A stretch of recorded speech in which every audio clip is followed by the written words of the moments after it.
ब्रह्म से शिव बाबा पधारे, बोलते ध्वनियों। ब्रह्म से शिव बाबा पधारे, बोलते ध्वनियों। ब्रह्म मुख से मधुर वाणी, बोलते ध्वनियों। ब्रह्म से शिव बाबा पधारे,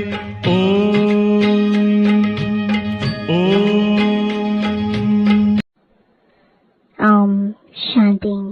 आज 15 जुलाई 2024 बाबा के महावाक्य हैं, मीठे बच्चे। देह अभिमान आसुरी कैरेक्टर है, उसे बदल दैवी कैरेक्टर्स धारण करो तो रावण की जेल से छूट जाएंगे। प्रश्न है, हर एक आत्मा अपने पाप कर्मों की सजा कैसे भोगती है? उससे बचने का साधन क्या है? उत्तर है, हर एक अपने पापों की सजा एक तो गर्भ जेल में भोगते हैं, दूसरा रावण की जेल में अनेक प्रकार के दुख उठाते हैं। बाबा आया है तुम बच्चों को इन जेलों से छुड़ाने। इनसे बचने के लिए सिविलाइज्ड बनो। ओम शांति। ड्रामा के प्लान अनुसार बाप बैठ समझाते हैं। बाप ही आकर रावण की जेल से छुड़ाते हैं, क्योंकि सब क्रिमिनल पाप आत्माएं हैं। सारी दुनिया के मनुष्य मात्र क्रिमिनल होने के कारण रावण की जेल में है।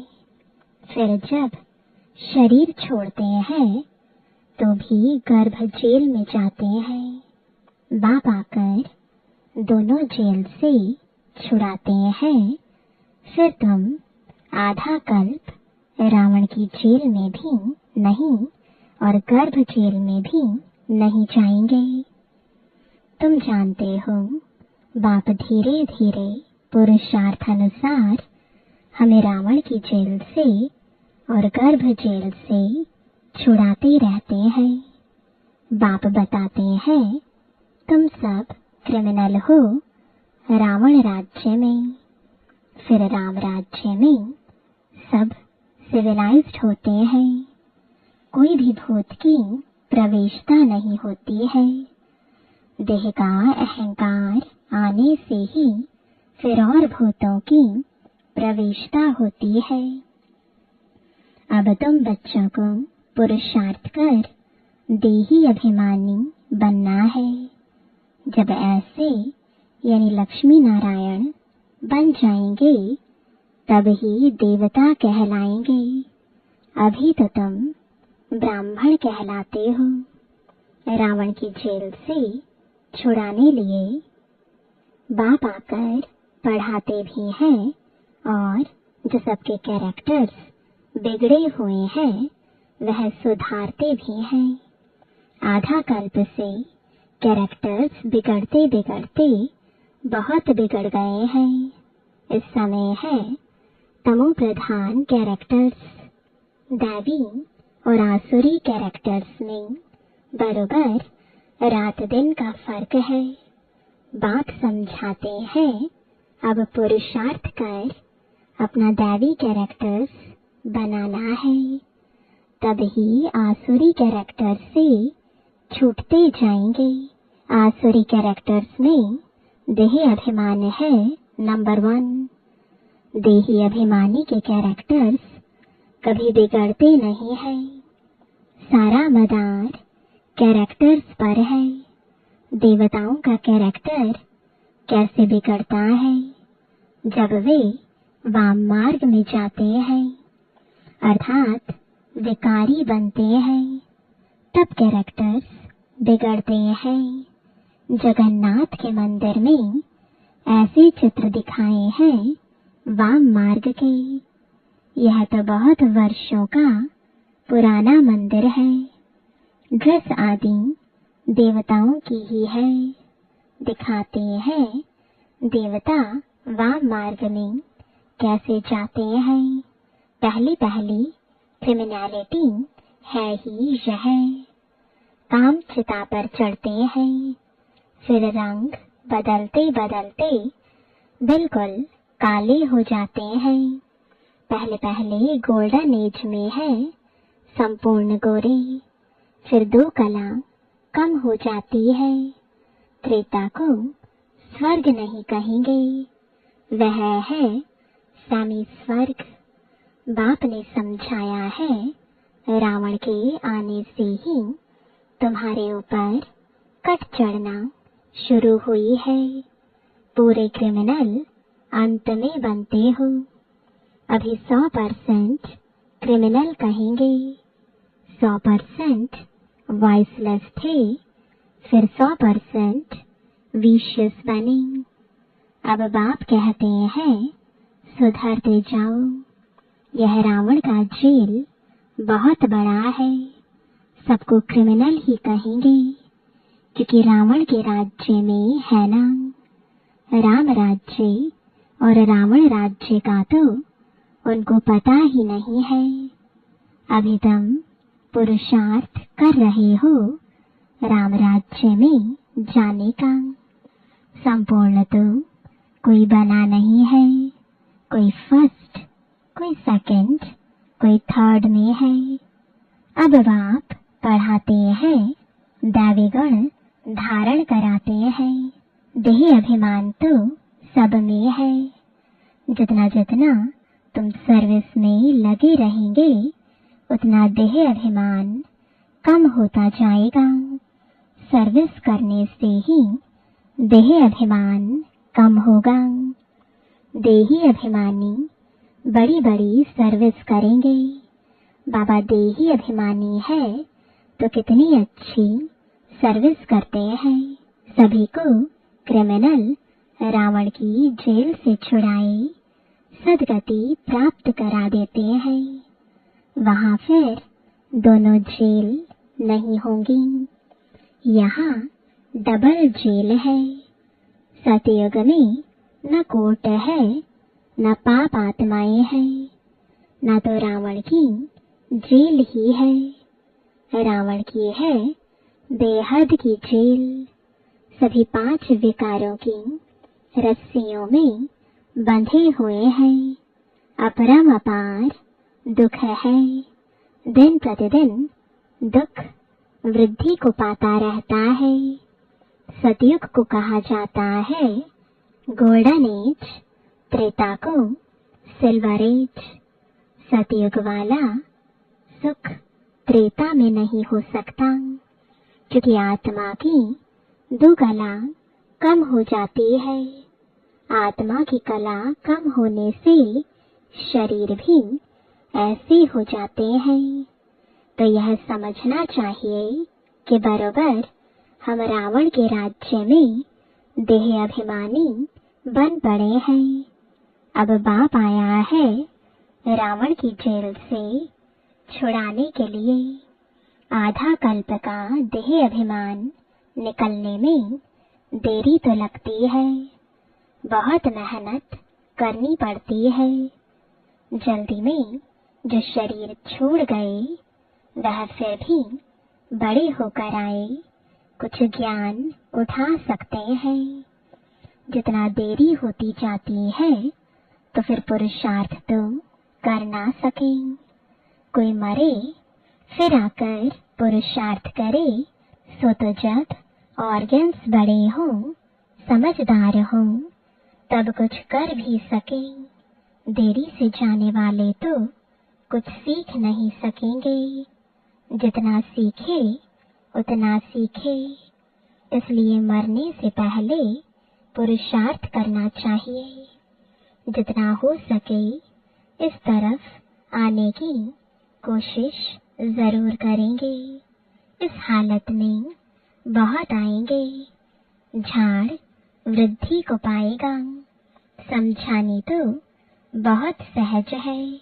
बॉम्बे में बाप का परिचय देने के लिए चांस बहुत अच्छा है। यह हम सबका बाप है। बाप से वर्षा तो जरूर स्वर्ग का ही चाहिए। कितना सहज है। दिल अंदर गदगद होना चाहिए। यह हमको पढ़ाने वाला है। यह हमारी एम ऑब्जेक्ट है। हम पहले सदगति में थे, फिर दुर्गति में आए, अब फिर दुर्गति से सदगति में जाना है। शिव बाबा कहते हैं, माँ में कम याद करो तो तुम्हारे जन्म जन्मांतर के पाप कट जाएंगे। तुम बच्चे जानते हो, जब द्वापर में रावण राज्य होता है तो 5 विकार रूपी रावण सर्वव्यापी हो जाता है। जहाँ विकार सर्वव्यापी है वहाँ बाप सर्वव्यापी कैसे हो सकता है। सभी मनुष्य पापात्माएं है ना। बाप सम्मुख है तब तो ऐसे कहते हैं कि मैंने कहा ही नहीं है। उल्टा समझ गए हैं। उल्टा समझते विकारों में गिरते गिरते गालियां देते देते भारत का यह हाल हुआ है। क्रिश्चियन लोग भी जानते हैं कि 5000 वर्ष पहले भारत स्वर्ग था। सभी सतु प्रधान थे। भारतवासी तो लाखों वर्ष कह देते हैं, क्योंकि तमो प्रधान बुद्धि बन पड़े हैं। वह फिर न इतना ऊंच बने न इतना नीच बने हैं। वह तो समझते हैं बरोबर स्वर्ग था। बाप कहते हैं, यह ठीक कहते हैं, 5000 वर्ष पहले भी मैं तुम बच्चों को रावण की जेल से छुड़ाने आया था। अब फिर छुड़ाने आया हूँ। आधा कल्प है राम राज्य, आधा कल्प है रावण राज्य। बच्चों को चांस मिलता है तो समझाना चाहिए। बाबा भी तुम बच्चों को समझाते हैं, बच्चे ऐसे ऐसे समझाओ। इतने अपरम अपार दुख क्यों हुए हैं। पहले तो अपरम अपार सुख थे, जब इन लक्ष्मी नारायण का राज्य था। यह सर्वगुण संपन्न थे। अब यह नॉलेज है ही नर से नारायण बनने की। पढ़ाई है, इनसे दैवी कैरेक्टर्स बनते हैं। इस समय रावण के राज्य में सभी के कैरेक्टर्स बिगड़े हुए हैं। सबके कैरेक्टर्स सुधारने वाला तो एक ही राम है। इस समय कितने धर्म हैं। मनुष्यों की कितनी वृद्धि होती रहती है। ऐसे ही वृद्धि होती रहेगी तो फिर खाना भी कहाँ से मिलेगा। सतयुग में तो ऐसी बातें होती नहीं है। वहाँ दुख की कोई बात ही नहीं। यह कलयुग है दुख धाम। सब विकारी है, वह है सुख धाम। सभी संपूर्ण निर्विकारी है। घड़ी घड़ी उन्हों को यह बतलाना चाहिए तो कुछ समझ जाए। बाप कहते हैं, मैं पतित पावन हूँ। मुझे याद करने से तुम्हारे जन्म जन्मांतर के पाप कट जाएंगे। अब बाप कैसे कहेंगे। जरूर शरीर धारण कर बोलेंगे ना। पतित पावन सर्व का सदगति दाता एक बाप है। जरूर वह किसी रथ में आया होगा। बाप कहते हैं, मैं इस रथ में आता हूँ जो अपने जन्मों को नहीं जानते हैं। बाप समझाते हैं यह 84 जन्मों का खेल है। जो पहले पहले आए होंगे वही आएंगे, उनके ही बहुत जन्म होंगे, फिर कम होते जाएंगे। सबसे पहले देवताएं आए। बाबा बच्चों को भाषण करना सिखलाते हैं। ऐसे ऐसे समझाना चाहिए। अच्छी रीति याद में रहेंगे। देह अभिमान नहीं होगा तो भाषण अच्छा करेंगे। शिव बाबा देही अभिमानी है ना, कहते रहते हैं बच्चे देही अभिमानी भव। कोई विकार ना रहे, अंदर में कोई शैतानी ना रहे। तुम्हें किसको भी दुख नहीं देना है, किसकी निंदा नहीं करनी है। तुम बच्चों को कभी भी सुनी सुनाई बातों पर विश्वास नहीं करना चाहिए। बाप से पूछो यह ऐसे कहते हैं, क्या सत्य है? बाबा बता देंगे।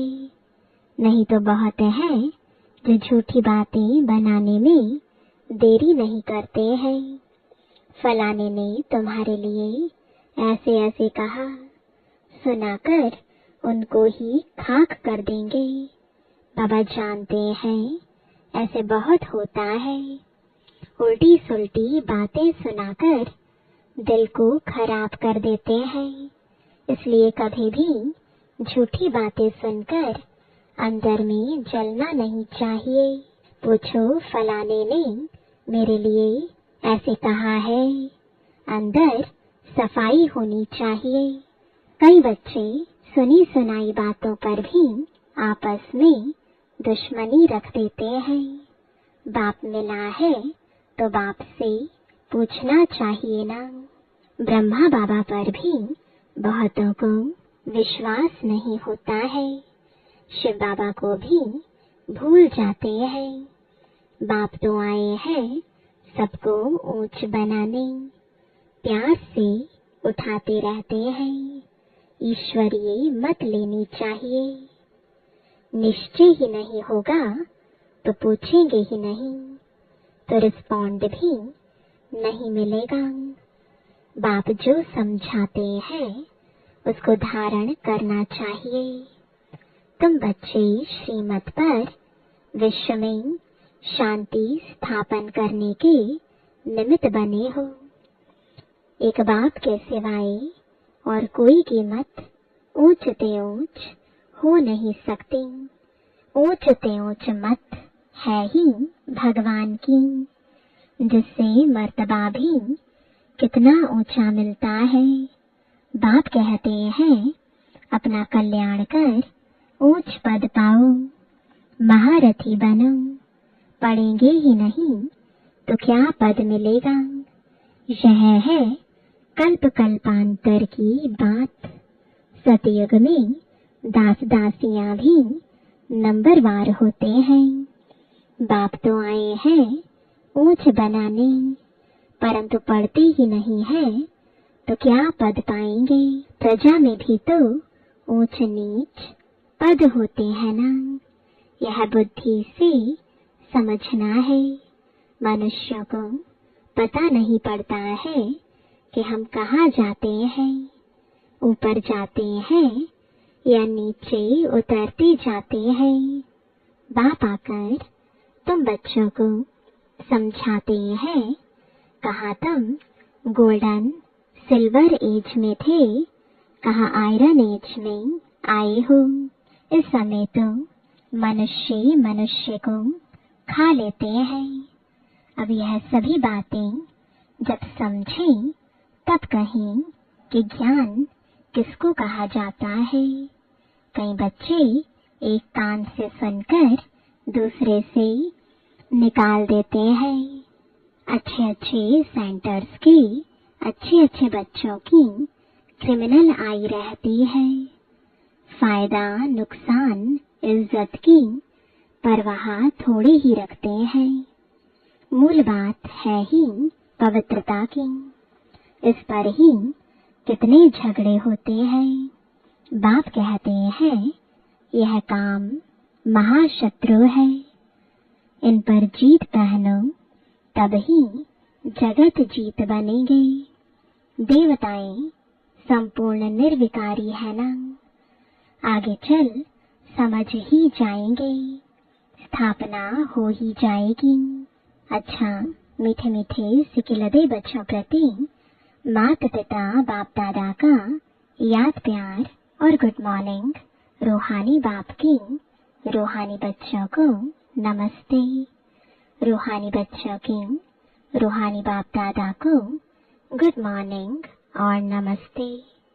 धारणा के लिए मुख्य सार है, पहला, कभी भी सुनी सुनाई बातों पर विश्वास करके अपनी स्थिति खराब नहीं करनी है। अंदर में सफाई रखनी है। झूठी बातें सुनकर अंदर में जलना नहीं है। ईश्वरीय मत ले लेनी है। दूसरा, देही अभिमानी बनने का पूरा पुरुषार्थ करना है। किसी की भी निंदा नहीं करनी है। फायदा नुकसान और इज्जत को ध्यान में रखते हुए क्रिमिनल आई को खत्म करना है। बाप जो सुनाते हैं उसे एक कान से सुनकर दूसरे से निकालना नहीं है। वरदान है, त्रिकालदर्शी की सीट पर सेट हो, हर कर्म करने वाले शक्तिशाली आत्मा भव। जो बच्चे त्रिकालदर्शी की सीट पर सेट होकर हर समय हर कर्म करते हैं, वो जानते हैं कि बातें तो अनेक आनी है, होनी है, चाहे स्वयं द्वारा, चाहे औरों द्वारा, चाहे माया व प्रकृति द्वारा।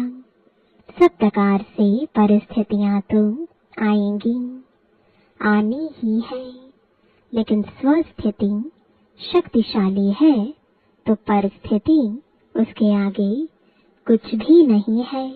सिर्फ हर कर्म करने के पहले उसके आदि मध्य अंत तीनों काल चेक करके समझ करके फिर कुछ भी करो तो शक्तिशाली बन परिस्थितियों को पार कर लेंगे। स्लोगन है, सर्वशक्ति व ज्ञान संपन्न बनना ही संगम युग की प्रारब्ध है। ओम शांति।